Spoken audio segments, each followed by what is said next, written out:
బయలుదేరినే బళ్ళారి మంచి కాలం యోగం న్యాయం లోకం సింగన్న బయలుదేరినే.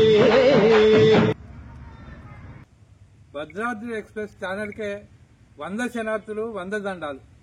మూలకు పడ్డ నన్ను అంటే నా కడుపులో మంటున్నది. ఫైర్ ఏం చల్లారలే గాని మీడియాలో ఇంత కొట్లాడినా పత్రికలు ఆంధ్రలో మమ్మల్ని ఎందుకు రాస్తాయి? డబ్బులు ఇచ్చిన వాళ్ళే రాస్తాయి, వాళ్ళ ఫోటోలే పడతాయి. ఈవెన్ ఎలక్ట్రానిక్ మీడియాలో కూడా మమ్మల్ని ఎందుకు తీసుకుంటారు, మాతో ఎందుకు మాట్లాడిపిస్తారు? అలాంటి అవకాశాలే రాలే.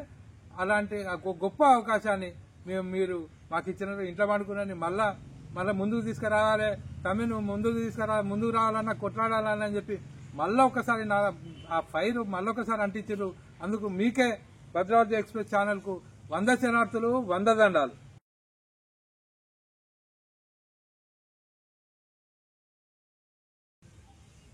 నమస్తే, భద్రాద్రి ఎక్స్ప్రెస్ టెలివిజన్కి స్వాగతం. మనం ఈరోజు కొత్తగూడెం పట్టణంలోని రామవరంలో ఉన్నాము.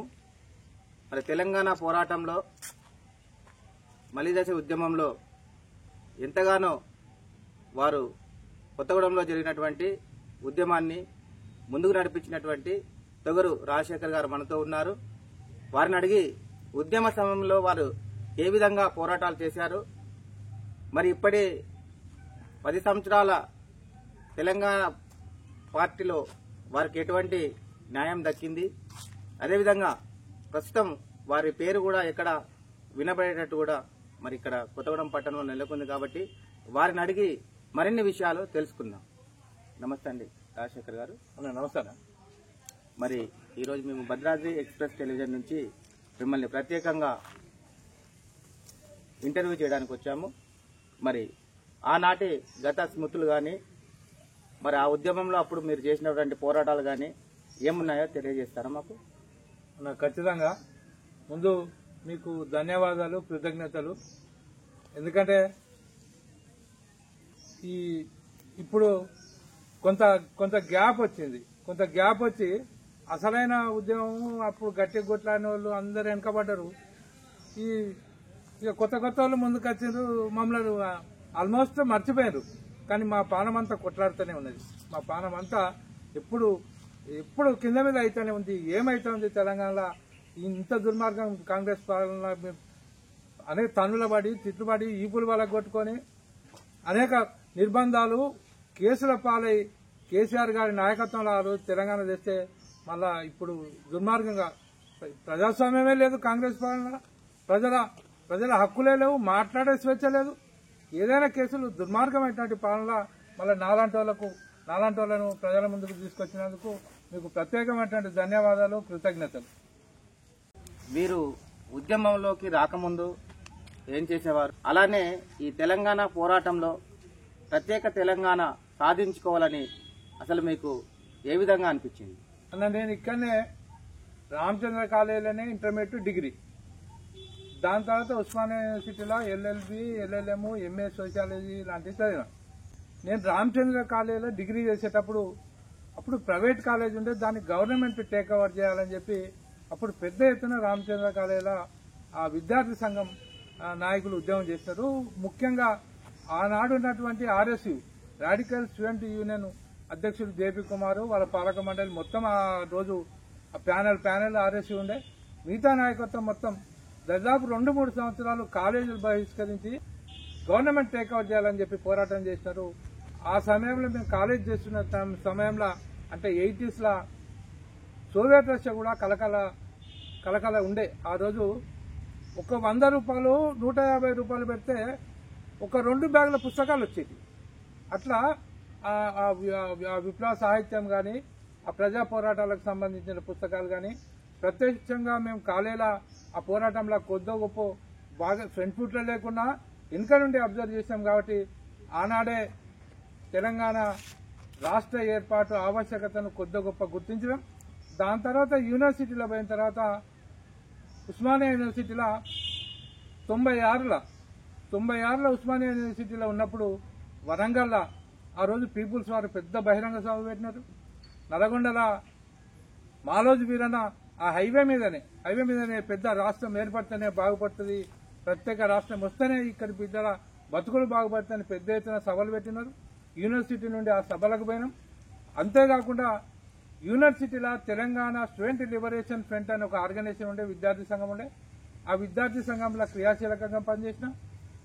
ఆ రోజు 14 రాష్ట్రాలు, దేశంలో చిన్న రాష్ట్రాలు, అప్పుడు జార్ఖండ్, ఛత్తీస్గఢ్ ఇవన్నీ లేకుండే కదా, 14 రాష్ట్రాలు, చిన్న రాష్ట్రాలు కోరుకునే రాష్ట్రాల డెలిగేట్స్ తోని 3 రోజులు సెమినార్ కండక్ట్ చేసినాం ఉస్మానియా యూనివర్సిటీలో. 3 రోజులు అద్భుతమైనటువంటి భక్తులు. చిన్న రాష్ట్రాలు అయితేనే సుభిక్షంగా ఉంటుంది, చిన్న రాష్ట్రాలు అయితేనే దేశం బాగుపడుతుంది, అధికార వికేంద్రీకరణ జరుగుతుందని అనేకులు మాట్లాడారు. ఆ సందర్భంలోనే ఉస్మానియా యూనివర్సిటీలో చదువుతున్నప్పుడే నాకు ఇందయ్య గారి పుస్తకాలు, జయశంకర్ సార్ పుస్తకాలు, దగాపడ్డ తెలంగాణ లాంటి పుస్తకాలు, గొప్ప గొప్ప పుస్తకాలు చదివి ఆనాడు ఉన్నటువంటి సన్నిహితులతోనే, నా సహచరులతోనే నిత్యము డెబ్యూట్, నిత్యము ఆర్గ్యుమెంట్స్, నిత్యం తెలంగాణ గురించి, నిజంగానే తెలంగాణ వస్తేనే బాగుపడుతుందా లేకుంటే ఇంకేమైనా ఉపాయం ఉన్నదా, అలాంటి తర్జన భర్జనల ఖచ్చితంగా తెలంగాణ రాష్ట్రం ఏర్పడితేనే తెలంగాణ సుభిక్షంగా ఉంటుంది. దోపిడీకి గురవుతా ఉండే అప్పుడు కనీసం మాట్లాడలేకపోయేటాను. నేను నోరిపితే వీనికి అసలు వీనికి చదివే రాదు, ఎక్కడన్నా పోయి అన్న అంటే ఎడ్డెక్కులోడు, వానికి ఏం రాదు. పేరు మల్లయ్య అంటే వాడెవడో కోన్కిస్క గొట్టం గాడు, సుబ్బారావు అంటే గొప్ప, సుబ్బారావుని సుబ్బయ్య గాడు అనిపోయేటోళ్ళు, సుబ్బారావు అనేటోళ్ళు, నా మల్లన్నను మల్లిగాడు అనేటోళ్ళు. ప్రతి చిన్న విషయంలో వివక్ష. పేరు కాడికెళ్ళి, భాష కాడికెళ్ళి నోరు చేస్తే, మన బట్టలు చూస్తే కూడా వీడు తెలంగాణడు, వీడు గరీబ్ గాడు, వీడు దేనికి పనికిరాడు, వీనికి చదువు రాదు, ఇంత వివక్ష ఉండే. కడుపులో మండి ఆనాటి నుండి తెలంగాణ రాష్ట్రం ఏర్పడితేనే బాగుపడుతుంది అని చెప్పి ఆ రోజు మా సూపర్ సీనియర్ ఇంద్రారెడ్డి కూడా జై తెలంగాణ పార్టీ పెట్టినాడు. 98 నుండి 99 ఒక్క సంవత్సరం వరకు అద్భుతంగా అన్నతో కూడా పనిచేసినాం. అన్ని జిల్లాలు కూడా, ముఖ్యంగా మన కొత్తగూడెం కూడా అన్నం తీసుకొచ్చినాం. కొత్తగూడెంలో కూడా మీటింగ్ పెట్టినాడు. హైదరాబాద్లో కూడా విస్తృతంగా పనిచేసినాం. కానీ అన్న దురదృష్టం కాంగ్రెస్ పార్టీలోకి పోవడం, కాంగ్రెస్ పార్టీలో పోయిన తర్వాత యాక్సిడెంట్ రూపంలో ఆయన చనిపోవడం. దాని తర్వాత కేసీఆర్ గారు తెలంగాణ రాష్ట్ర సమితి పెట్టిన తర్వాత అందరూ మేధా వర్గం మొత్తం కేసీఆర్ పక్షానే నిలబడ్డారు. ఆ రోజే అనుకున్నాం ఈసారి తెలంగాణ రాష్ట్రం ఖచ్చితంగా కేసీఆర్ గారి నాయకత్వంలో ఏర్పడుతుందని. కేసీఆర్ గారు నాయకత్వంలో పనిచేసినాం. ఆయన అగ్గిలో దునుకుమంటే దునికినాం. ఆయన ఏం చెప్పినా, ఏ ప్రోగ్రాం ఇచ్చినా ఒక్కరోజు నాగలేదు. చుట్టపోని ఇంటికి పోయినామో లేదో తెలియదు, పండుగకు ఇంత కోడి కోసుకున్నామో, ఇంత కూర ముక్క తిన్నామో తెలియదు.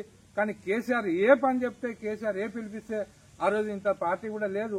పేపర్లో చూసో, టీవీలో చూసో కేసీఆర్ గారికి పిలిపిస్తే ఆ పిలుపుని అందుకొని ఉద్యమం చేసినాం, పోరాటం చేసినాం. అట్లా ఇక్కడ ఒక కొంతమంది యువకులం అంటే లైక్ మైండెడ్ అలాంటి మొన్ననే తమ్ముడు మోరే భాస్కర్ అమరుడైండు. అలాంటి తమ్ములను కొంతమందితో అటు సోని గాని, అటు రాజుగౌడ్ గాని కొంతమంది మిత్రులను లైక్ మైండెడ్ పీపుల్తోని మేము ఇక్కడ కొంత ఖచ్చితంగా ఈ ఖమ్మం జిల్లాలంటేనే అది ఆ సున్నా తీసేస్తారు.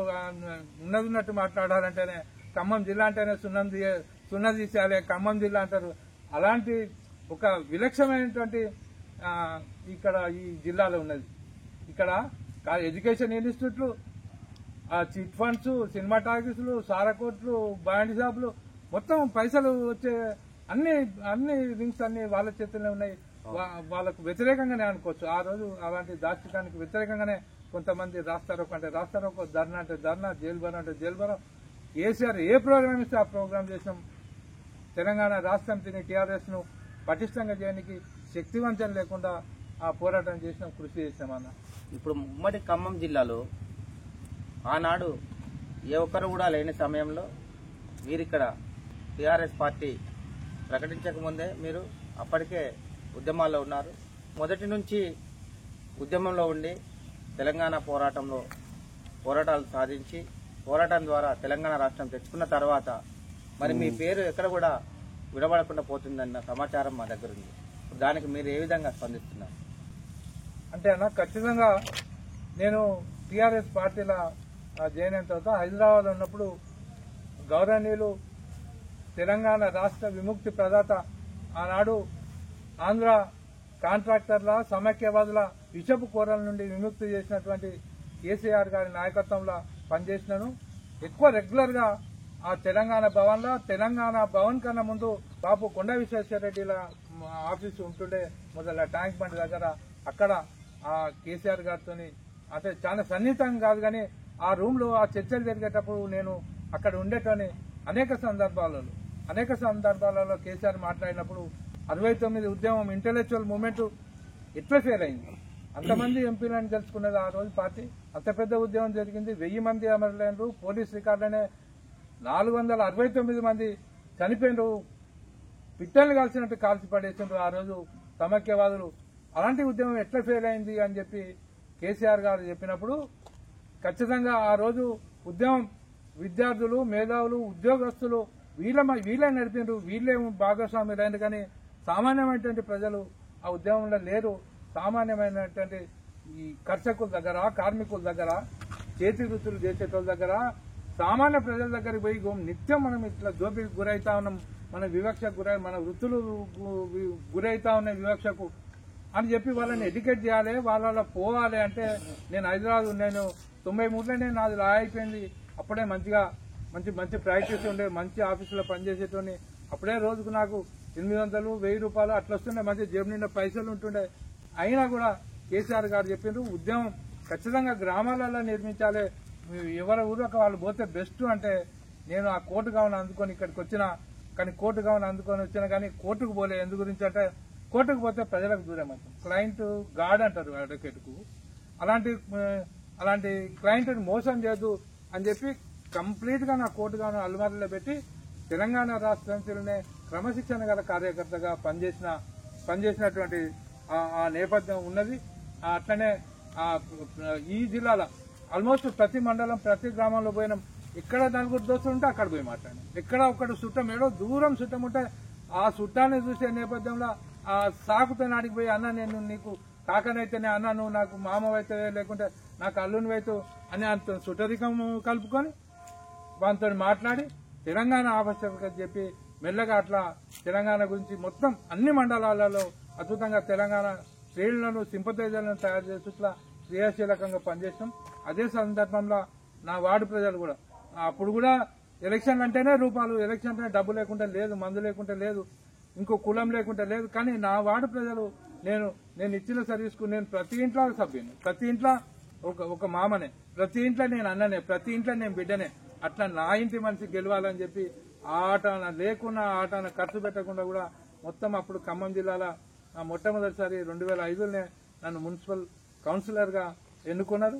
అట్లనే నేను రూపాయి ఆశించకుండా ఈ రోజు కూడా ఈ అంగిలాలు తప్ప నాకు ఇంకా ఆటన లేదు, నాకు సొంత ఇల్లు లేదు, నాకు ఒక కాసు, ఒక సైకిల్ మోటార్ కూడా లేదు. అట్లనే పనిచేస్తా ఉన్నా, కేసీఆర్ సైనికునిగానే పనిచేస్తా ఉన్నా, చివరాఖరి దాకా కేసీఆర్ సైనికునిగానే పనిచేస్తా. తెలంగాణ రాష్ట్రం ఇప్పుడు బీఆర్ఎస్ పార్టీ ఏది చెప్తే ఆ పని చేయడానికి సిద్ధంగా ఉంది. రాజకీయాలలోకి తెలంగాణ రాష్ట్రం వచ్చే ముందే కేసీఆర్ గారు ఏమన్నారంటే, మరి ఏదైతే తెలంగాణలో ఉన్న బిడ్డలకు కానీ, చదువుకున్న వారికి కానీ, ఇంకా విద్యావంతులకు కానీ ఉద్యోగ అవకాశాలని, అదేవిధంగా తెలంగాణలోనే నిధులు, నియామకాలు అందరికీ పంచుతామని చేశారు. తెలంగాణ రాష్ట్రం సంపాదించుకున్న తర్వాత పార్టీలో 1-2 సంవత్సరాలలో టీఆర్ఎస్ పార్టీ అధికారంలోకి వచ్చిన తర్వాత వ్యాపారస్తులు, రాజకీయ అనుభవం లేని వాళ్ళని తీసుకొని మరి ఎవరైతే ఉద్యమంలో పనిచేశారో వాళ్ళకి అన్యాయం జరిగిందనే ఒక అపవాదు ఉంది పార్టీ మీద. దాని మీద మీరు ఏ విధంగా స్పందిస్తున్నారు? అంటే కేసీఆర్ గారి నిర్ణయం ఏది కూడా మొదటి నుండి, పార్టీ పెట్టినప్పటి నుండి ఏది కూడా తప్పు పట్టడానికి లేదు. ఆ రోజు కాంగ్రెస్ పార్టీతోని అలయన్స్ అంటే అందరూ కూడా కాంగ్రెస్ పార్టీ అలయన్స్ ఏందని ఎక్కిరిచ్చారు, తప్పు చేస్తా ఉన్నాడు కాంగ్రెస్ పార్టీతో అలయన్స్ ఏందని. కానీ ఆ అలయన్స్ వల్లనే శ్రీమతి సోనియా గాంధీ వరంగల్లో తెలంగాణకు అనుకూలంగా మాట్లాడి, తెలుగుదేశం పార్టీ బద్ద వ్యతిరేకి, వాడు దుర్మార్గుడు చంద్రబాబు నాయుడు వాంతో పోతుందని ఎక్కిరిచ్చింది. కానీ అలాంటి దుర్మార్గమైనటువంటి చంద్రబాబు నాయుడుతోని లెటర్ రాపించింది తెలంగాణకు అనుకూలమని. అంటే కేసీఆర్ తీసుకున్న ఏది నిర్ణయమైనా ఆ రోజు ఆల నరేందర్ పార్టీల రానికి తీసుకున్నప్పుడు కూడా విమర్శించారు. ఆల నరేందర్ బయటికి పోయిన తర్వాత కూడా ఇంత పెద్ద బీసీ నాయకుని ఎట్లా పంపించింది కేసీఆర్ అని చెప్పి, బీసీ నాయకత్వమే ఉండదు, బీసీలకు ఇట్లా చేస్తాడని అన్నారు. కానీ ఆయన పంపించిన తర్వాత ఒక 2 నెలలకే అంత పెద్ద నరేందర్ ఎంత తప్పు చేసిండో, ఎంత మోసం చేసిండో ప్రజలందరూ గుర్తించారు. ఆ రోజు రాజశేఖర రెడ్డి అణు ఒప్పందానికి వ్యతిరేకంగా మనముంటే అణు ఒప్పందానికి అనుకూలంగా ఆల నరేందర్ ఓటేసింది. అంటే ఆ రోజు రాజశేఖర రెడ్డి ఆ మాయల బట్టి మోసం చేసింది. అది ముందే గ్రహించిన కేసీఆర్ నరేందర్ అన్నను బయటికి పంపించిన బాయ్సాప్.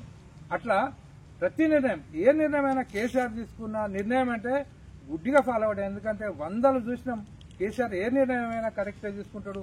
అది నిజమే. నాకు చాలా మంది మిత్రులు అంటారు, అరే నువ్వు గింత దానిలో గింత చేసినావు, ఏం లేదు అంటే నన్ను నిజమే నాకు జిల్లా అధ్యక్షుని ఇచ్చిన అనుకో, నేను జిల్లా మొత్తం తిరగగలుగుతాను. పైదలు తిరగాలి, వెనకటంటే తిరిగదు. ఇప్పుడు తిరగలుగుతామా? కనీసం కారు ఉండాలి, సైకిల్ మోటార్ అని ఉండాలి. మరి నేను అది ఆశించా ఖచ్చితంగా. నాకు ఇయ్యలేదు, నాకు కేసీఆర్ నాకు జిల్లా అధ్యక్షుని ఇవ్వలేదు, నన్ను ఇంకేదో తోపం చేయలేదు అంటే నాకు ఎప్పుడు ఎక్కడ నేను ఫిట్ అవుతానో ఖచ్చితంగా అక్కడ నన్ను ఫిట్ చేస్తారు. ఖచ్చితంగా నా సేవలు గుర్తించినట్టు. ఎందుకు అంటే మేము అనేక సందర్భాల్లో బై ఎలక్షన్స్ ఉన్నప్పుడు నెలలు ఇల్లు వాకిలు ఇచ్చిపెట్టిపోయి పనిచేసేటోళ్ళం. మేము కేసీఆర్ గారికి దగ్గరగానే మమ్మల్ని చూసిండు, మా గురించి తెలుసు. మాకు అనుకూలమైనప్పుడు నా అవసరం పార్టీకి ఉన్నది అన్నప్పుడు ఖచ్చితంగా నాకు కాల్ వస్తుంది. ఖచ్చితంగా నన్ను పార్టీలో నాకు ఇచ్చే పొజిషన్ ఇస్తారు. నేనేం నారాజు లేను. ఖచ్చితంగా కేసీఆర్ సైనికుడినే. ఈ అంగరాజు చినిగిపోయినా కూడా కేసీఆర్ సైనికుడిగానే పనిచేస్తారు. సూపర్ సీనియర్ గా ఉన్న ఇంద్రారెడ్డి మరి జై తెలంగాణ పార్టీ పెట్టినప్పుడు మీరు అక్కడికి వెళ్ళడం జరిగింది. ఆయనతో మీకున్న సంబంధాలు ఎలా ఉండేవి? అన్న ఉస్మానియా యూనివర్సిటీలో మా సూపర్ సీనియర్ ఇంద్రా. అయితే ఎప్పుడు యూనివర్సిటీ పిల్లల్ని ఆయన కన్నబిడ్డ లెక్క చూస్తున్నట్టు. అప్పుడు ఏంటంటే తెలుగుదేశం పార్టీ చంద్రబాబు నాయుడు ముఖ్యమంత్రిగా ఉన్నప్పుడు మహా దాష్టికం జరిగింది. ఉస్మానియా యూనివర్సిటీకి హాస్టల్స్ కి వెకేషన్స్ హాలిడేస్ ప్రకటించేటోళ్ళు. హాలిడేస్ కు పోని మాలాంటి గరీబోళ్ళు, ఇప్పుడు నేను 8 సంవత్సరాలు నాకు అడ్మిషన్ ఉన్నా, ఒక 2 సంవత్సరాలు నాన్ బోర్డర్ ఉన్నా. ఎందు గురించి అంటే ఇంటికి వచ్చే ముఖం లేదు, ఇంత చదివినా ఏం నౌకర్ లేదు, ఇంట్లో వెళ్ళలేని పరిస్థితి. నాన్ బోర్డర్ ఏదో కింద మీద పడి యూనివర్సిటీలో ఉంటే నాన్ బోర్డర్స్ అందరినీ ఎలగొట్టాలి. ఎవరు కూడా హాలిడేస్ లో ఉండొద్దు. ఈ పిల్లలంతా లేనిపోని ఉద్యోగం చేస్తా ఉన్నారని చెప్పి ఉస్మానియా యూనివర్సిటీలో మాకు మెస్ బిల్లులు రాకుండా, కరెంటు తీసేసుడు, నల్ల కట్ చేసుడు, నీళ్ళు లేకుండా చేసుడు, ఇట్లా ఆగమాగం చేసేటోడు చంద్రబాబు నాయుడు. ఆనాడున్న వీసీని అడ్డం పెట్టుకుని వీసీ చేసేటోడు ఇవన్నీ. అంటే వీసీని ఎవరు అంటే చంద్రబాబు నాయుడు కుట్రల భాగం అది. ఆ టైంలో మేము ఇందిరానకు ₹1 ఫోన్ చేసి, నేనంటే చాలా సన్నిహితంగానే అన్న, పార్టీలో పనిచేసిన పార్టీ సభ్యునికి కానీ వేరే విద్యార్థులు ఎవరైనా రూపాయి కాయిన్ ఉండే ప్రతి హాస్టల్లో రూపాయి కాయిన్ వేస్తే ఆ చప్పుడినే నమస్తే అన్న అంటే ఆ సౌండ్ తోనే తమ్మి శేఖర్ అనేటోడు, ఇంకొక తమ్ముడు చేస్తే సుందర్ ఏం సంగతి సుందర్ అనేటోడు ఇంకో హాస్టల్లో. అంత అద్భుతమైనటువంటి నాయకుడు ఆయన. అద్భుతంగా పోరాటం చేసిండు. మాకు ఏ సమస్య వచ్చినా అప్పుడు యూనివర్సిటీలో మేము అన్నకే చెప్పేటోళ్ళం. అన్న వెరీ ఇమ్మీడియట్ గా వీసీ దగ్గరకు వచ్చి వీసీతో మాట్లాడి, వీసీ గేట్లు మూసేస్తే గేట్ల ముందు ధర్నాలు చేసి ఆ విద్యార్థులకు ఉన్న సమస్యలు అన్నింటినీ కూడా పరిష్కరించేటోడు. చాలా అద్భుతమైన నాయకుడు. ఆ అన్న తెలంగాణ జై తెలంగాణ అని పొలిటికల్ పార్టీ పెట్టిన తర్వాత అన్నతోనే పనిచేసినాం. అన్న ఒకసారి కొత్తడం తీసుకొని కూడా వచ్చినాం. కొత్తడంలో కూడా ఒక సభ పెట్టినాం. ఆనాడు అసలుకి ఎంత మూవ్మెంట్ చేసినా, తెలంగాణ వాయిస్ ఎంత వినిపించినా ఆ ఈనాడు పత్రిక ఈనాడు ఏ కోసం కూడా ఇంత ముక్క రాయకపోయింది. అందుగురించి అని మేము ఆ రోజు ఏం చేసినామంటే, ఒకరోజు మబ్బుల్నే లేచి 3:30-4 గంటకే హైదరాబాద్ వాని ప్రెస్ నుండి బయటకు వచ్చే పేపరు తీసుకొచ్చే వెహికల్స్ మీద రాళ్ళేసి అద్దాలు కూడా పలగొచ్చింది. అంటే కేసు ఆ రోజు రిజిస్టర్ కాలే, మేము అంతా వెళ్ళిపోయినాం, దొరకలేదు, ఇకమార్తో బయటపడ్డాం. కానీ మేము అట్లా ఇంద్రాణతో అద్భుతంగా తెలంగాణ మూవ్మెంట్ లో పనిచేసినాం. ఉద్యమ సమయంలో మీరు తెలంగాణ పార్టీ ఏర్పడ్డ తర్వాత అధిష్టానంతో మీకు ఎటువంటి సంబంధాలు ఉండేవి? తెలంగాణ రాష్ట్ర సమితి ఏర్పడ్డ తర్వాత 2001 తర్వాత దాదాపు నేను చాలా రెగ్యులర్ గా నేను పార్టీ ఆఫీస్ కు పోయేటోని. పార్టీ ఆఫీస్ కేసీఆర్ గారి ఆ ఛాంబర్లో ఆ డిస్కషన్ లో చాలా సందర్భాలలో ఉన్న ఒకసారి నాకు బాగా జ్ఞాపకం, ఇప్పటికి కూడా కళ్ళల్లో నీళ్లు తిరుగుతాయి. విద్యార్థి విభాగం పెట్టాలి, విద్యార్థి విభాగం పెడితేనే ఈ అజిటేషన్ ముందుకు పోతుంది, పార్టీ డెవలప్ అవుతుంది, విద్యార్థులు అవసరం అని చెప్పి చాలా మంది ఎమ్మెల్యేలు, చాలా మంది సీనియర్ నాయకులు ఎన్నిసార్లు విజ్ఞప్తి చేసినా, ఎన్నిసార్లు కేసీఆర్ గారితో చెప్పినా కేసీఆర్ గారు ఏమనేటోళ్ళంటే, అరే మొన్నటి వరకు మన పిల్లల్ని చంపుకున్నాం తెలంగాణ అజిటేషన్ లో, ఇంకా మన పిల్లల్ని ఎందుకు చంపుకోవాలి, అవసరం లేదు విద్యార్థులు, మనమే చేద్దాం, ఉపాయంతో చేద్దాం, లేకుంటే పోరాటం మనమే చేద్దాం. విద్యార్థులు వద్దు, విద్యార్థులు ఆవేశంగా ఉంటారు, విద్యార్థులు వద్దు. మన పిల్లల భవిష్యత్తు గురించి కదా మనం చేసేది. ఆ పిల్లల్నే పోగొట్టుకుంటామా? వద్దు వద్దు అనేటాడు. కానీ ఒకసారి జయశంకర్ సారు ఆయన ఆ మహానుభావుడు ఏం కన్విన్స్ చేసిండో, విద్యార్థులు ఉండాలి ఖచ్చితంగా, విద్యార్థులు ఉంటేనే పార్టీ ముందుకు పోతుంది, అజిటేషన్ ముందుకు పోతుంది, ఆ పోరాటం ముందుకు పోతుంది అని చెప్పి మరి జయశంకర్ సార్ గారు ఏం కన్విన్స్ చేసిండో. కానీ ఖచ్చితంగా విద్యార్థి ఒకనాడు ఆ నిర్ణయం తీసుకునేటప్పుడు నా అదృష్టం, నేను ఆయన ఛాంబర్లోనే ఉన్నా, కేసీఆర్ గారి ఛాంబర్లోనే ఉన్నా. సరే విద్యార్థి సంఘం పెడదాం, కానీ అల్లాటప్ప లెక్క కాదు. విద్యార్థులకు తెలంగాణ రాష్ట్ర ఏర్పాటు ఎంత ముఖ్యమో, తెలంగాణ రాష్ట్ర ఏర్పాటుకు ఎంతమంది బలిదానమైందో, అసలు దీని ఆవశ్యకత, దీని ఇంపార్టెన్స్ ఏందో పిల్లలకు తెలియాలి. కాబట్టి కొన్ని సామాజిక అంశాలు మల్లెపల్లి లక్ష్మయ్య వాళ్లకు చెప్తారు, కొన్ని నీళ్లకు సంబంధించిన దోపిడీకి విద్యాసాగర్ రావు గారు చెప్తారు, ఇంకా అనేక జయశంకర్ సార్ గారు కొన్ని విషయాలు చెప్తారు. ప్రతిరోజు నేను ఒక క్లాస్ తీసుకుంటా. అట్లా విద్యార్థులను సమీకరించి జిల్లా వైద్యుగా లేకుంటే నియోజకవర్గాలుగా విద్యార్థులను తీసుకొచ్చి వాళ్ళకు పొలిటికల్ క్లాసెస్ ఇద్దాం. ఆ క్రమంలో వారం రోజులు తెలంగాణ భవన్లోనే వాళ్ళకి అకామిడేషన్. ఆ అకామిడేషన్ లో పిల్లలకి ఎట్లా భోజనం పెట్టాలి, పిల్లలకి ప్రతిరోజు ఎగ్ ఖచ్చితంగా ఉండాలి, న్యూట్రిషనల్ ఫుడ్ కాబట్టి ప్రతిరోజు ఒక ఫ్రూట్ ఉండాలి, కూరగాయల భోజనం ఉండాలి, చికెన్ ఉండాలి, ఇట్లా మంచి బలవంతమైనటువంటి ఆహారం పెట్టాలి. ఎగ్జాంపుల్ చెప్తాను, ఒక్క గుడ్డు విషయంలోనే, ఒక గుడ్డే ఇమ్మటే మామూండే రాజేందర్ అన్నకు ఫోన్ చేస్తే, అన్న నీ ఇష్టం, నువ్వు ఎంత పంపించమంటే అంత పంపిస్తా ఎగ్స్ ఎంత అట్లా చెప్పినారు. అయితే ఒక గుడ్డే రోజు ఉడకబెట్టి పెట్టిస్తే పిల్లలు బోర్ అవుతారు. రోజు ఉడకబెట్టిన గుడ్డేనా అట్లా అంటారు. కాబట్టి ఒకరోజు ఉడకబెట్టాలి, ఒకరోజు నూనె వేయాలి, ఒకరోజు ఆమ్లెట్ చేయాలి, హాఫ్ బాయిల్డ్ ఆమ్లెట్ చేయాలి, ఒకరోజు దాన్ని మసాలాలు వేసి తనాయించాలి. అట్లా గుడ్డు. కూరగాయలు మోండా మార్కెట్లో కొనొద్దు, ఇంకెక్కువ అగ్గసక్క దొరుకుతుంది, సిటీలో కొనొద్దు. అది చేవేళ్ళు అవుతారా? ఎక్కడ ఏ ప్రాంతంలో ఆకుకూరలు పండిస్తారు, ఏ ప్రాంతంలో కూరగాయలు పంపిస్తారు, ఆ ప్రాంతం నుండి ఆకుకూరలు కానీ కూరగాయలు కానీ రావాలి అని చెప్పి. అంటే నేను అనుకున్నా, మాది కూడా ఇట్లా ఆలోచించాలే కావచ్చు, ఇట్లా పెట్టాలి, గుడ్డుని ఇట్లా పెట్టాలి, లేకుంటే ఇలాంటి ఇంత మంచి ఆహారం తినిపించాలి పిల్లలకని. ఒక తండ్రి కన్నా ఎక్కువ ఆ పిల్లల్ని అలాంటి భోజనం పెట్టి, అలాంటి అంత మేధావులను చేసి, అలాంటి పొలిటికల్ ఇంటెలెక్చువల్స్ తోని వాళ్ళకు క్లాసెస్ ఇప్పించి వాళ్ళని ఒక విద్యార్థి విభాగం నాయకులే ఈరోజు చాలా మంది ఎమ్మెల్యేలు ఉన్నారు, ఎమ్మెల్సీలు ఉన్నారు. ఇప్పుడు సుమన్ గాని అక్కడ చాలా మంది పిల్లలు ఇప్పుడు అద్భుతంగా మాట్లాడుతూ ఉన్నారు. అద్భుతంగా వాళ్లకు తెలిసినంత నాకు తెలిసి కేంద్ర మంత్రులకు కూడా తెలియదు కావచ్చు. అలాంటి యువత, అద్భుతమైన యువత ఉన్నది తెలంగాణ పార్టీకి, తెలంగాణ రాష్ట్ర సమితికి, బీఆర్ఎస్ పార్టీకి. అట్లా అద్భుతంగా ఆ విద్యార్థి నాయకులను తయారు చేసినారు. నేను ఆ స్ఫూర్తి తీసుకునే ఖచ్చితంగా అమ్మ ఇంత గొప్ప నాయకుడు, ఇంత భోజనం విషయంలోనే, చిన్న గుడ్డు విషయంలోనే ఇంత కేర్ తీసుకుంటా ఉన్నాడు అంటే అసలు ఎంత గొప్ప మనసు ఉండాలి.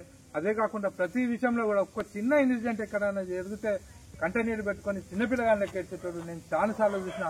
అంత గొప్ప నాయకుని దగ్గర పనిచేయాలి, బతుకున్నంత సేపు అన్ని రోజులు కూడా ఆయన నాయకత్వంలో పనిచేయాలని చెప్పి నేను ఆ రోజే గట్టి నిర్ణయం తీసుకున్నా.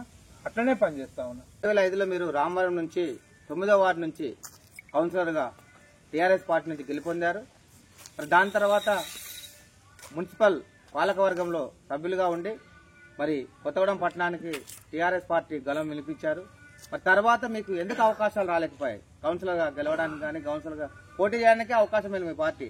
ఎందుకంటే ఉద్యమంలో కీలకంగా మీరు పాత్ర వహించిన మీరు, ఉద్యమాన్ని ముందుండి నడిపించిన మీరు, మరి కౌన్సిలర్ గా రెండోసారి ఎందుకు అవకాశం వెళ్ళిపోయింది అధిష్టానం మీకు? పార్టీ ఇక్కడున్న పాలకవర్గం కానీ, ఇక్కడున్న ఎమ్మెల్యేలు కానీ మీకు ఎందుకు వెళ్ళలేకపోయారు? అప్పుడు నిజంగా కూడా 2005 నుండి 10 వరకు తెలంగాణ రాష్ట్ర సమితి మున్సిపల్ కౌన్సిలర్ గా అద్భుతంగా కౌన్సిలర్ కాకుండా అనేక ప్రజా పోరాటాలు చేసినాం. ప్రజా సమస్యల మీద, ముఖ్యంగా రైతుల మీద కానీ, కార్మికుల పక్షాన అనేక పోరాటాలు పార్టీ పక్షాన చేసినాం. కానీ నెక్స్ట్ దాని తర్వాత వచ్చిన మున్సిపల్ ఎలక్షన్స్ లో ఆ రోజు కేసీఆర్ గారి నిర్ణయం, కాంగ్రెస్ పార్టీతోనే ఎలయన్స్ ఉండే మనకు. కాంగ్రెస్ పార్టీతోనే ఎలయన్స్ ఉన్నప్పుడు కాంగ్రెస్ అంటే అప్పుడు మనకు ఎమ్మెల్యేలు లేకుంటే ఉద్యమ పార్టీగానే ఉండే, పొలిటికల్ పార్టీగా కాంగ్రెస్ పార్టీ అద్భుతమైనటువంటి అక్కడ బాగా ఎస్టాబ్లిష్ అయిన పార్టీ. ఆ పార్టీ చాలా క్లియర్ గా చెప్పిండ్రు ఏంటంటే గెలిపిస్తాం, నీకు టికెట్ ఇస్తాం, గెలిపిస్తాం, కానీ నువ్వు మాతో ఉంటావానే, నువ్వు మళ్ళీ టీఆర్ఎస్ పోతుంది. నువ్వు మాతో ఉండేటోళ్ళు నన్ను నమ్ముకొని 30 ఏళ్ళ రాజకీయంలో నాతో 30 ఏళ్ళకెళ్ళి నాతో ఉన్నోళ్ళు వాళ్ళు ముఖ్యం, కానీ నువ్వేం నాకు ముఖ్యం? నీతో రూపాయలు కూడా లేవా? నువ్వు నీకెందుకు వెళ్ళా టికెట్? అట్లా ఆ వివక్ష కొద్దిగా నా మీద పడ్డది. అట్లా నన్ను పొలిటికల్ గా కొద్దిగా దూరం చేసినారు. ఎందుకంటే నేను ఖచ్చితంగా ఈ టీఆర్ఎస్ పార్టీ ఈయన కేసీఆర్ సైన్యమే, కేసీఆర్ పార్టీ ఏది చెప్తే అది చేస్తారు తప్ప మా వెనుక తోకుకుంటా తిరిగేటోడు కాదీనే అని చెప్పి ఇక్కడున్న నాయకత్వానికి వాళ్ళు చిన్న వాళ్ళు కాదు కదా నాయకులు. వాళ్ళు మాజీ మంత్రులు, అనేక పదవులు చేసిన వాళ్ళు 40-50 ఏళ్ళు పొలిటికల్ గా కోటాను కోట్ల రూపాయలు ఉన్న నాయకులు. వాళ్ళు ఖచ్చితంగా నాకు కాలు అడ్డం పెట్టినారు. నన్ను రాజకీయంగా కొంత ఎదుగుదల లేకుండా కొంత అడ్డుకున్నారు. టీఆర్ఎస్ పార్టీలో జలగం వెంకట్రావు ఎమ్మెల్యే గారి దగ్గర పనిచేశారు. అదేవిధంగా వర్మ వెంకటేశ్వరరావు గారితో కలిసి పనిచేశారు. అయితే వారు అధికారంలో ఉన్నప్పుడు మీకు ఎటువంటి లబ్ధి చేకూరింది? ఖచ్చితంగా జలగం వెంకట్రావు గారు ఎమ్మెల్యే ఉన్నప్పుడు ఆ రోజు కేవలం 20 రోజుల ముందే బీఫామ్ తీసుకొని వెంకట్రావు గారికి కొత్తడం వచ్చినప్పుడు ఆ 20 రోజులు నిజంగా కూడా రోజుకు 2 గంటలు 3 గంటలు పండుకున్నామో లేదో తెలియదు. అట్లా పనిచేస్తాం. ఎందు గురించి అంటే కేసీఆర్ బీఫామ్ ఇచ్చి కారు గుర్తు మీద కాంటెస్ట్ చేయడానికి పంపించింది కాబట్టి ఖచ్చితంగా అంత జిద్దు మాకు ఎప్పటి నుండో ఈ ప్రాంతంలో ఒక టీఆర్ఎస్ ఎమ్మెల్యే ఉండాలి, కారు గుర్తు మీద ఒక ఎమ్మెల్యే ఉండాలి, ఆయన పక్కన నిలబడాలి అలా బాగా మంటుండే కడుపులో. అందు గురించి అని ఒక మంచి అవకాశం, అద్భుతమైనటువంటి నాయకుడు ఆయన. అమెరికాలో లండన్లో చదువుకున్న విద్యావంతుడు, అప్డేట్ టెక్నాలజీ ఆయన. ఇప్పుడు ఈ రోజు ఈ డివైడర్లు, రోడ్ డివైడర్లు, లేకుంటే ఇంకేదో ఎయిర్పోర్టు, ఇలాంటి హాస్పిటల్ ఫెసిలిటీస్ అక్కడ దాకేందుకు హెల్త్ కార్డ్స్ ఇష్యూ చేస్తానని కేసీఆర్ గారు ప్రకటించారు కూడా. అది కూడా ఆయన ఆలోచనే. అంటే ఆయన లండన్, అమెరికాలో చదువుకున్నాడు. అక్కడ అంటే సలహాలు, సూచనలు మంత్రివర్గంలో కూడా అద్భుతంగా పార్లమెంట్ సెక్రటరీ ఆయనకు మనకు డైరెక్ట్ గా మంత్రి హోదా 15% కదా చట్టం ఉన్నది. ఆయనకు అవకాశం లేకున్నా కూడా కేసీఆర్ గారు ఆయన బిడ్డలకు అనుకుని ఆయనకున్న మేధో సంపత్తిని గుర్తించి పార్లమెంటు సెక్రటరీగా సార్ను వెంకట్రావు గారిని కేసీఆర్ గారి పక్కన పెట్టుకుని అదే సి బ్లాక్ లో ఉంటుండే. జలగం వెంకట్రావు గారు కూడా నన్ను ఒక తోడబుట్టుగానే చూసిండు. ఆయన ఎల్మత్ దొర అంటారు, ఇంకేదో అంటారు, కానీ నన్ను మట్టుకు తోడబుట్టుగానే చూసిండు. ఆయనతో భోజనం చేసేటోని నేను. ఆయన పార్టీ ఆఫీసు ఇన్ఛార్జిగా ఇక్కడ ఆ పార్టీ ఆఫీస్ ఇన్ఛార్జిగా పెట్టాడు. ఎందుకంటే నువ్వు అందరితో ప్రజలు ఉంటావు, ప్రజలు ఎన్ని సమస్యలు ఉన్నా నువ్వు తెలుసుకుంటావు, నువ్వు రాస్తావు, నాకు ఇన్ఫర్మేషన్ ఇస్తావు, నువ్వు ఇక్కడ పార్టీ ఆఫీసులో ఉండాల్సిందే అని చెప్పి పార్టీ ఆఫీస్ ఇన్ఛార్జిగా పెట్టినారు. నాకు మున్సిపల్ నువ్వు ఏమి రూపాయి ఆశించకుండా పనిచేసేటోని, కింద మీద చేసేటోని కాదని చెప్పి నన్ను మున్సిపల్ స్టాండింగ్ కౌన్సిలర్ కూడా అపాయింట్ చేసిండు. నాకు అద్భుతమైన అవకాశం ఇచ్చిండు. అద్భుతమైన అవకాశం ఇచ్చుడే కాకుండా నన్ను ఒక తోడబుట్టుగా అన్న, తమ్ముడు తప్ప ఇంకొక పలుకు లేకుండా అంత మర్యాదగా నన్ను మందలిచ్చేటోడు, నన్ను అంత ఆప్యాయతగా తీసేటోడు. నాకు అలాంటిది ఏం లేదు. ఇప్పుడు పెద్ద ఆయన వనమ వెంకటేశ్వరరావు గారు కూడా నన్ను అరే నీకేమో చేయలేకపోయినా అని ఎప్పుడు అనుకునేటోడు. కానీ అది పార్టీలో నాకు ఒక పోర్ట్ఫోలియో గానీ ఇంకోటి గానీ ఉన్న పరిస్థితుల్లో క్రియేట్ చేయలేకపోయింది. కానీ నన్ను కూడా ఆయన బిడ్డలే. దాదాపుగా వనమ వెంకటేశ్వరరావు గారు ఎమ్మెల్యేగా ఉన్నప్పుడు పార్టీలోకి కాంగ్రెస్ పార్టీ నుంచి బీఆర్ఎస్ పార్టీలోకి వచ్చిన తర్వాత చాలా మందికి నామినేటెడ్ పోస్టులు ఇచ్చారు ఇక్కడ. అయినప్పటికీ మీకు అందులో కూడా న్యాయము జరగలేదు. అంటే న్యాయము జరగలేదంటే నన్ను ప్రేమించాడు. నేను కూడా వనమ వెంకటేశ్వర గారి మొత్తం ఎప్పుడు తొక్కినంటే ఆయన టీఆర్ఎస్ పార్టీలో జాయిన్ అయ్యాక తొక్కిన. నేను దానికన్నా ముందు ఆయనను ఎక్కువ తిట్టిందంటే నేనే కావచ్చు. నేనే ఆయనకు పగం లెక్క అప్పుడు. ఎందుకంటే ఉద్యమ సమయంలో, ఎందుకంటే కాంగ్రెసే మాకు అది కదా, కాంగ్రెసే కదా ఇంత మోసం చేసింది, ఇంత దుర్మార్గం చేసింది, రాష్ట్రం రాకుండా అడ్డం పడ్డది. అందుగురించి కాంగ్రెస్ పార్టీలో ఉన్నది కాబట్టి ఎప్పుడు వెంటాడేటోని ఆయనను. అది ఆయన కాదు కానీ ఆ నాయకుడు మహానుభావుడు కాదు కానీ ఆయన కింద నాయకత్వం మటుకు కొంచెం నన్ను పగం లెక్కనేమో జర దూరమే చూసేటోళ్ళు. వాళ్ళు చెప్పేటోళ్ళు కూడా క్లియర్ గా, నువ్వు మొన్నటిదాకా తిట్టినవు ఇప్పుడు వచ్చినా అంటే నేను అనేటోని, నువ్వు వచ్చినవరా పోయి నా పార్టీలకు, నేను నీ పార్టీలకు రాలే అనేటోని. అట్లా నన్ను కొంత దూరం పెట్టాడు, కొంత నమ్మలే. అన్నారు కూడా, నువ్వు రేపు పొద్దుగాల మేము ఎట్టనా పోతే నువ్వు వస్తావా, నువ్వు మాయం బట్టి వీళ్ళు 30 ఏళ్ళకి వెళ్ళి నాతో తిరిగేటోళ్ళు వీళ్ళని కాపాడుకుంటా కానీ నువ్వు ఎటుపోతే నాకేంది అన్నట్టు కూడా అంటే పెద్ద ఆయన కాదు ఆ గౌరవనీయులు వన వెంకటేశ్వరరావు మాజీ మంత్రి వాటి నన్ను ఎప్పుడట్లా చూడలే నన్ను ఆయన కొడుకులకనే చూస్తున్నారు కానీ ఆయన కింద ఉన్నటువంటి శ్రేణులు కొంత నన్ను అంటిముట్టనట్టే చూసిండ్రు కొన్ని నాకు అవకాశాలు రాకుండా కూడా కొంత అడ్డం పడడానికి కాదు కానీ నాకు కొంత అవకాశాలు రాలే. మన కొత్తగూడెం తెలంగాణ భవన్లో మరి దీక్షా దివాస్ కార్యక్రమాన్ని చేపట్టారు. దానిలో ఉద్యమకారులందరికీ కూడా వారిని గుర్తించి సన్మానాలు కూడా చేశారు. దాంతోపాటుగా కొంతమంది ఉద్యమంలో మొట్టమొదటి నుంచి వాళ్ళందరినీ కూడా వేదిక మీదకి ఎక్కించారు. దానిలో మిమ్మల్ని చూడలేకపోయాం మేము. మీరు దాని మీద ఏ విధంగా స్పందిస్తున్నారు? అంటే ఇక్కడ వర్గాలు ఉన్నాయా? ఒక వర్గం కింద పనిచేసే వారిని వేదిక పిలుస్తారా? అది ఏ విధంగా మరి ఇక్కడ కొత్తగూడెంలో కొనసాగుతుంది? వర్గాలు అంటే ఏం లేవు, అంతా కేసీఆర్ కుటుంబమే ఖచ్చితంగా. కాకపోతే నేను నాయకత్వానికి కొంత గ్యాప్ రావడం, మేము ఎంతసేపు కేసీఆర్ సైనికులు లెక్క. ఎగ్జాంపుల్ చెప్తామన్నా, మేము అంత యాజిటేటర్ గా పనిచేసినాం. ఒక సందర్భంలో ఈ జిల్లాల మొత్తం ఆ రోజు తెలంగాణకు సంబంధించి ఒక తీర్మానం చేసి తెలంగాణకు అనుకూలంగా తెలుగుదేశం పార్టీలో 10 జిల్లాలుంటే 9 మంది జిల్లా అధ్యక్షులు తెలంగాణ రాష్ట్ర ఏర్పాటుకు అనుకూలంగా ప్రకటన చేస్తే తుమ్మల నాగేశ్వరరావు ఒక్కటే ఒక ఆయనే చాలా దుర్మార్గంగా తెలంగాణ రాష్ట్రానికి వ్యతిరేకంగా తీర్మానం చేసినటువంటి తుమ్మల నాగేశ్వరరావు. అలాంటి నాయకుడిని కూడా కేసీఆర్ గారు పార్టీలో తీసుకుంటే కేసీఆర్ గారు ఎప్పుడు తప్పు చేయరు, నిజం కూడా తప్పు చేయలే. కానీ కేసీఆర్ గారు అంత మమ్మల్ని అరగోసబెట్టిన తుమ్మల నాగేశ్వరరావు వస్తే కూడా ఆయనకు జిందాబాద్ పెట్టినాం మేము. దాని తర్వాత కూడా మనం చూస్తే తెలంగాణ రాష్ట్ర ఏర్పాటుకు చిన్నారెడ్డి మా ఇంద్రన్న అనేక మంది దేవేందర్ గౌడ్, ఆలా నరేందర్, విజయశాంతి పొట్టు రాజకీయ పార్టీలు పెట్టినారు, ఏమేమో చేసినారు కానీ ఎవరితో కాలే. కేసీఆర్ గారు ఉపాయంతోనే ఆయన అంటే అమరుల త్యాగఫలం ఒకటి, అమరుల ప్రాణ త్యాగఫలం ఒకటి, కేసీఆర్ దీక్ష ఫలంతోనే తెలంగాణ రాష్ట్రం ఏర్పడ్డది. అందు గురించనే కేసీఆర్ గారి బిడ్డలుగా కేసీఆర్ సైనికులుగానే మేము ఉంటాం తప్ప ఇక్కడ వచ్చిన నాయకత్వానికి జిందాబాద్లు కొట్టో ఇంకేటో కొట్టో. ఇప్పుడు మేము కొద్దిగా ఎగనెస్ట్గా గట్టిగా మాట్లాడితే ఒకరోజు నల్ల బ్యాడ్జీ కట్టుకుని అమరవీరుల స్థూపం దగ్గర కూర్చుంటే మమ్మల్ని పిలుస్తారు, మమ్మల్ని మాట్లాడతారు. కానీ అది రాంగ్ సిగ్నల్ పోతుంది, పార్టీకి వ్యతిరేకంగా మాట్లాడినట్టు అవుతుంది. కాబట్టి మేము ఎప్పుడు ఆ పని చేయలే. నాయకత్వమే మమ్మల్ని ఖచ్చితంగా గుర్తిస్తుంది, మేము ఎక్కడ ఫిట్ అవుతామో మాకు అవకాశాలు ఇస్తుంది. ఇప్పుడైతే చాలా కీలకమైనటువంటి ఈ రోజులు ఇవి. ఈ సంవత్సరంలో అసలు ఎంత దుర్మార్గం జరిగింది, ఎంత దాష్టికం జరిగింది. దీనికి వ్యతిరేకంగా పోరాటం చేయాలంటే నిన్న మొన్న వచ్చిన వాళ్ళతో కాదు, ఖచ్చితంగా ఉద్యమకారులతోనే అవుతుంది.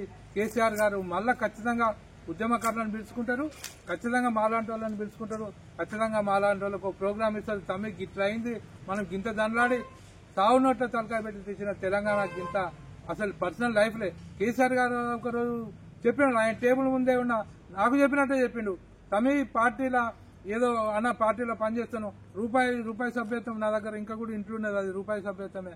ఆ రూపాయి సభ్యత్వం తీసుకొని కేటీఆర్ దగ్గరికి పోతే అల్లటప్ప రాజకీయ పార్టీలో పనిచేసినట్టు చేయొద్దు తమ్ముడు, ఖచ్చితంగా ఎంతో కొంత త్యాగం చేయాలి, త్యాగం చేస్తే తప్ప తెలంగాణ రాదంటే నేను ఆయన మాటలు ఆయన నాకు చెప్పినట్టే అనిపించి ఖచ్చితంగా నా పర్సనల్ లైఫ్ మొత్తం కొలాప్స్ అయినా ఒక్క జీవితం ఎంత గిన్ని ఏమైతుంది అని చెప్పి నా పర్సనల్ లైఫ్ అంతా పోగొట్టుకోవడం కూడా నేను టీఆర్ఎస్ పార్టీలో క్రియాశీలకంగా పనిచేసిన, ఇప్పుడు కూడా పనిచేస్తా ఉన్నా. ఇప్పుడు జరిగే దాష్టికానికి దుర్మార్గాలకి ఖచ్చితంగా మాలాంటి వాళ్ళే ఫిట్ అవుతారు. మమ్మల్ని ఖచ్చితంగా కేసీఆర్ గారు పిలిపించుకుంటారు, కేటీఆర్ గారు పిలిపించుకుంటూ ఇగో తమ్మికి ఇట్లా చేయాలి, ఇక మనం ఊకుంటే కాదు, మళ్ళీ ఇక ఇంత పని ఉండదని చెప్పి మళ్ళీ మాకు చేయని పని చెప్తారు. మేము మళ్ళా ఖచ్చితంగా తెలంగాణ ప్రజల పక్షాన కేసీఆర్ సైనికుల ఎలాంటి పోరాటానికైనా ఎలాంటి త్యాగానికైనా సిద్ధం. ఇప్పుడు ఏమున్నది, ఇక దగ్గర పడ్డాం, దేనికంటే దానికి తయారున్నాం. ఖచ్చితంగా కేసీఆర్ గారు ఏ ప్రోగ్రామ్ ఇస్తే, కేసీఆర్ గారు ఏం చెప్తే అగ్ర దునుకమంటే కూడా దునకనికి తయారున్నాం. మరొకసారి అవకాశం కేసీఆర్ గారు ఇస్తారని చెప్పి గట్టి నమ్మకం ఉంది. మేము ఈ చిన్న వాటికి మేము నారాజు అయ్యేటోళ్ళం కాదు. కేసీఆర్ బిడ్డలుగా, కేసీఆర్ సైనికులుగా ఖచ్చితంగా కేసీఆర్ బీఆర్ఎస్ పార్టీ పక్షాన, ప్రజల పక్షాన ఖచ్చితంగా ఇలాంటి పోరాటానికైనా సిద్ధంగా ఉన్నాం. ప్రత్యేక తెలంగాణ పోరాటంలో తెలంగాణను సాధించడం కోసం మరి ఉద్యమాన్ని ముందుండి నడిపించినటువంటి తొగరు రాజశేఖర్ గారు ఎన్నో విషయాలు తెలియజేశారు. వారికి మా భద్రాద్రి ఎక్స్ప్రెస్ టెలివిజన్ నుండి ధన్యవాదాలు తెలియజేస్తున్నాం. భద్రాద్రి ఎక్స్ప్రెస్ ఛానల్కే 100 శనార్థులు 100 దండాలు. మూలకు పడ్డ నన్ను అంటే నా కడుపులో మంటున్నది. ఫైర్ ఏం చల్లాలే గాని మీడియాలో ఇంత కొట్లాడినా పత్రికలు ఆంధ్రలో మమ్మల్ని ఎందుకు రాస్తాయి? డబ్బులు ఇచ్చిన రాస్తాయి, వాళ్ళ ఫోటోలే పడతాయి. ఈవెన్ ఎలక్ట్రానిక్ మీడియాలో కూడా మమ్మల్ని ఎందుకు తీసుకుంటారు, మాతో ఎందుకు మాట్లాడిపిస్తారు? అలాంటి అవకాశాలే రాలే. అలాంటి గొప్ప అవకాశాన్ని మీరు మాకు ఇచ్చిన ఇంట్లో పండుకున్నాను మళ్ళా ముందుకు తీసుకురావాలి, తమ్మి నువ్వు ముందుకు రావాలన్నా కొట్లాడాలన్నా అని చెప్పి మళ్ళీ ఒకసారి ఆ ఫైర్ మళ్ళొకసారి అంటించారు. అందుకు మీకే భద్రాద్రి ఎక్స్ప్రెస్ ఛానల్ కు 100 శనార్థులు 100 దండాలు. సింగన్న బయలుదేరినే బళ్ళారి మంచి కాలం, యోగం న్యాయం లోకం. సింగన్న బయలుదేరినే